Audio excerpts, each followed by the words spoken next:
Hi, I'm Dr. AJ Chua and welcome to Adjusting Your Heart.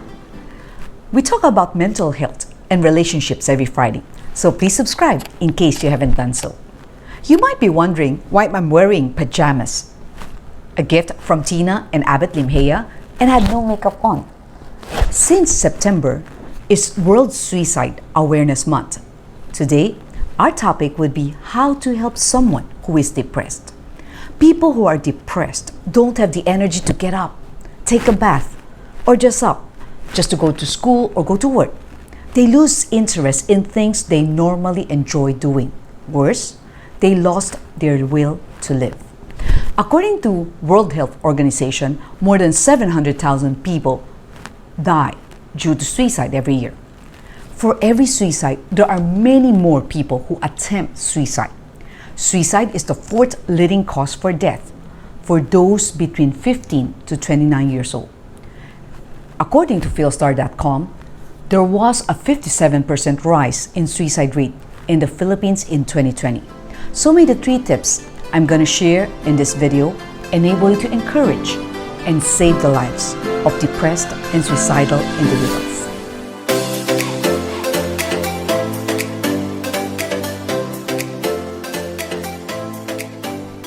The surge of depression and suicide cases all over the world could be attributed to social distancing, lack of connection with friends, and economic stress.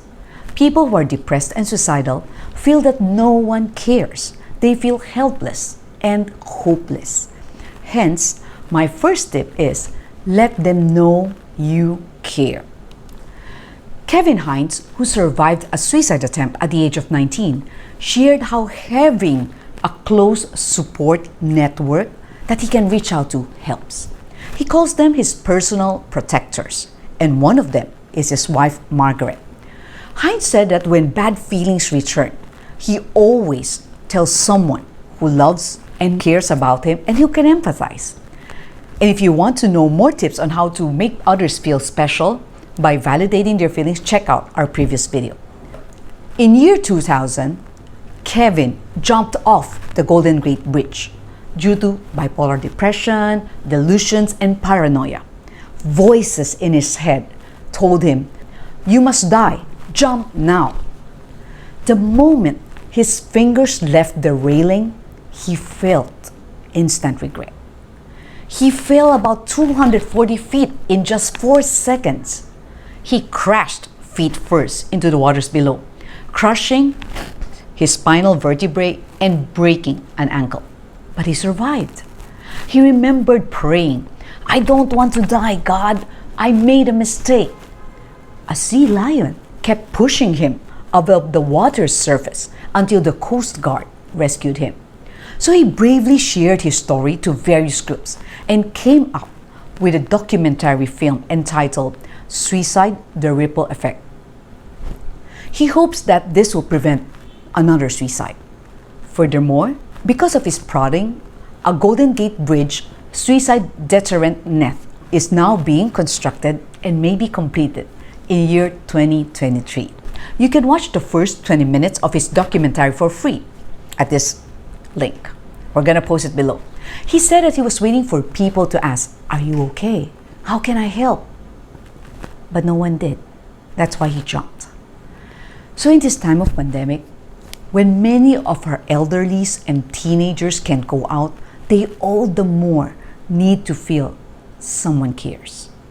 Take time to call and bond with them. And take special note of those who are undergoing tremendous pressures, carrying a sad countenance, withdrawing from friends, or talking about ending their lives. Second point, help them think of solutions. Since people who are depressed and suicidal, they feel helpless. We can help them by guiding them to think of how to solve their problems. If their problems are their studies, then we can connect them with people who can tutor them or maybe help them look for scholarships. If their problem is love life, you can check out my previous video on how to help someone who is brokenhearted. If it's about finances, then you can also check out our video how to help someone who has financial problems. We can give a little, help them find a job. Whatever their problems may be, remind them that you're there to support them and that ending their lives won't solve the problem.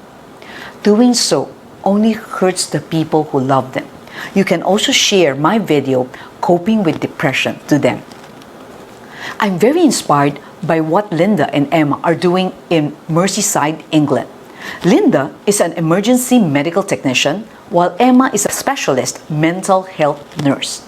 Both of them are part of a mental health ambulance team. They're appalled that many callers hadn't eaten for many days. So they used their own wages to buy food and necessities to help these callers. And people call them angels in disguise. So may each of us also be known as an angel in disguise. My third point is share inspiring stories. People who are depressed and suicidal feel hopeless. They can't see the light at the end of the tunnel. So we can share inspiring stories to let them know that there is hope. And I'd like to start off by congratulating our 6 representatives who qualified for the Tokyo Paralympics. Asian Games gold medalist in para-swimming, Ernie Gawilan spearheads the Philippine delegation. The other 5 are Gary Behino for para-swimming, Gerald Mangliwan and Jeanette Acevera for para-athletics, Alain Ganapin for para-taekwondo, and Ashel Gayan for para-powerlifting. Though they did not win any medal, and only 3 were able to compete because the other 3 tested positive for COVID-19, it's already a great achievement that they can be part of the Tokyo Paralympics.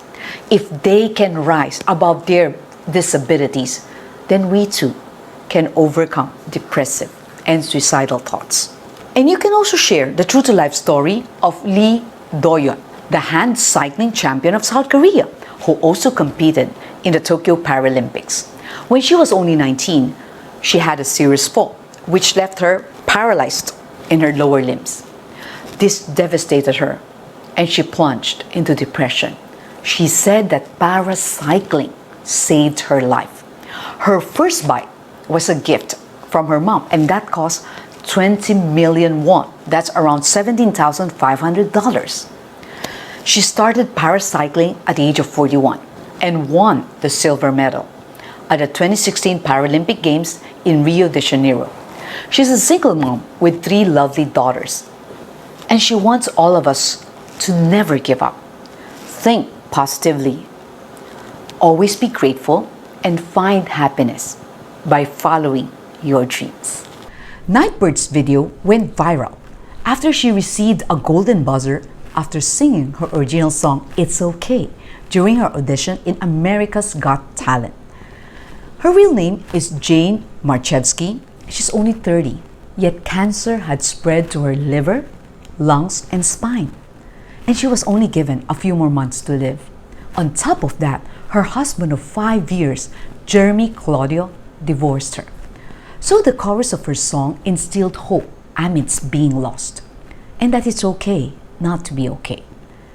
Her song landed the number 2 spot in iTunes 2 days after her audition. And she said, "You can't wait until life isn't hard anymore before you decide to be happy. I have a 2% chance of survival, but 2% isn't 0. 2% is something, and I wish people knew how amazing it is." Her faith in Jesus serves as her anchor. She said in an interview, "When it comes to pain, God isn't often in the business of taking it away. He's more of a giver than a taker. He doesn't take away my darkness, He adds light. He doesn't spare me of thirst, He brings water.